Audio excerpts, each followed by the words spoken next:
orange cake. Naggawa ako ng orange cake. Pang ano naman nila mamaya. Pang dessert nila mamaya.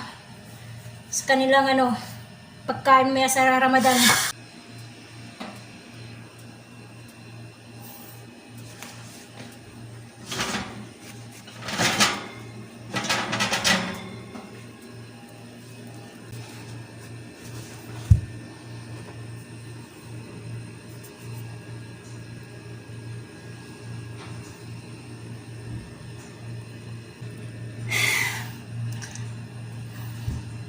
Orange cake.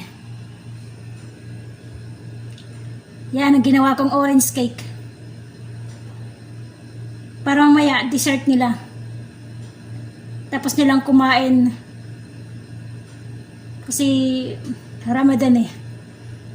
Ako raw ang maggagawa ng cake, siya daw ang maggagawa ng ulam.